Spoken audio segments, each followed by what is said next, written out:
Hey, Courtney Smith here with our weekly video newsletter, TRADESMITH. Pretty interesting situation that we've got ourselves in. A lot of twists and turns, a lot of nuances in the market here. One thing that's not particularly nuanced is this disclaimer here. Hopefully you've got it all memorized because, of course, you're a faithful watcher of this video newsletter.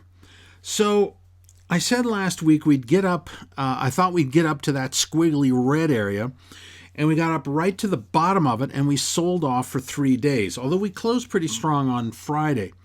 Nonetheless, I think we're going to probably take another stab at that resistance zone up there. So the market had a little bit of a sell-off. Now we should see a little bit of a rally.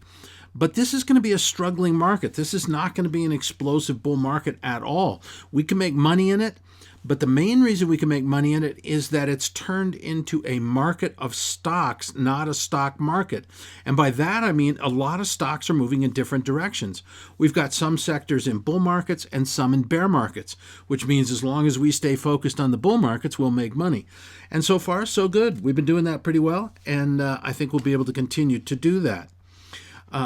Dow Jones, same story. NASDAQ, same story, only worse. Seasonality, we sold off. We closed a little bit higher. This is the Russell 2000. A break of that green line at about 105 on the IWM would be my signal to go not short the market, but to bail out of my extra heavy long positions.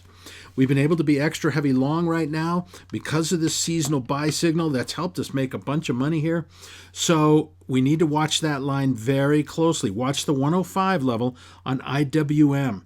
Now, if it goes below that 105 level, don't change your positions, but it means that any new position should be half size instead of right now, which we're like double size or 50% size, whatever you pick.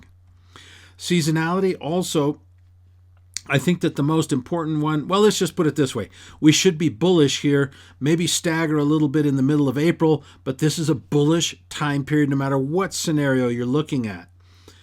This is utility sectors. Now, utilities have started to stagger a little bit. We'll get to that in just a second.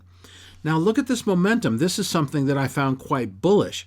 What we're seeing here is the purple line, which I have put an arrow to, is the on-balance volume. And you can see that the on-balance volume is skyrocketing even though the stock price of the NASDAQ was going down. So this is a good sign. On-balance volume is a leading indicator of stock prices and is a good indication of what the smart money wants. So this is pretty powerfully bullish. Once again, though, I'm still only looking for it to maybe catch up with the S&P and the Dow at this point. The yield curve, nothing new there. Asset allocation, same as last week. Still bullish, though. Risk appetite, bullish, but basically the same as last week. Now, another big change here.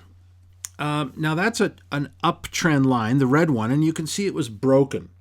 Now, I'm not a big believer in trend lines, so I don't think this is the end of the bull market by any means, but it's kind of a warning thing. It's kind of saying that the momentum of the market is no longer as powerful as it was, and instead of being a strong bull market, we're going to be going into a bull market.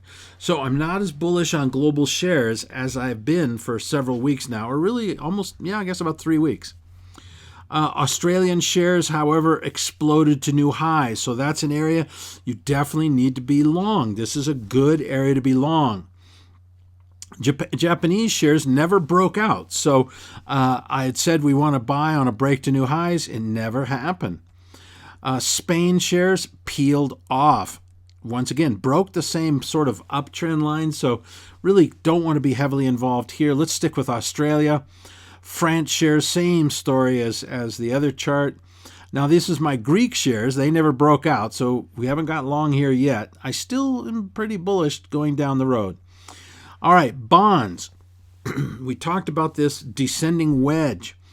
We broke out of that descending wedge on Thursday on heavier than normal volume, so technically I have to assume that this is a valid descending wedge.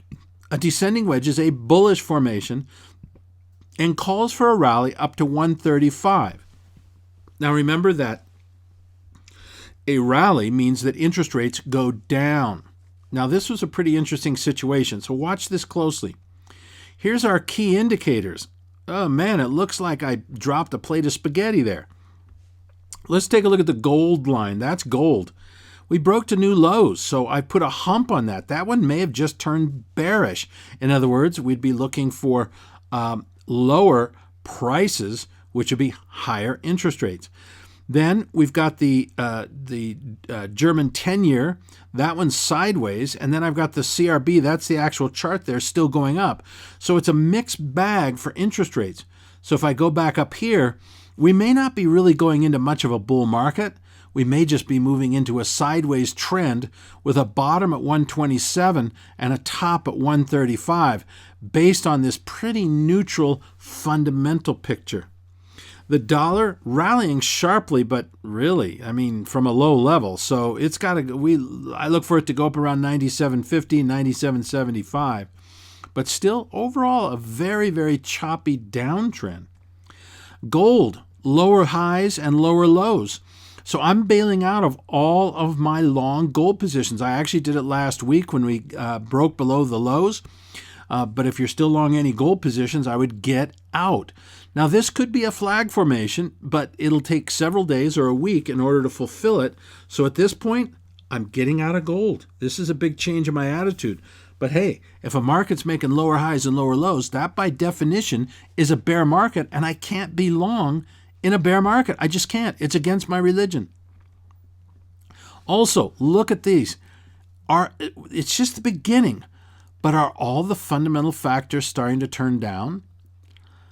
I mean, it's a little early to tell. That's why I just put hooks on these things. But if that's the case, the top that we've seen in gold could be an intermediate term top, and we could see this market continue to move lower over the near term. Oil cracked an uptrend line. If that's the case, we should go down to where that yellow line is. That's about $34 a barrel. So keep an eye on that as a downside objective.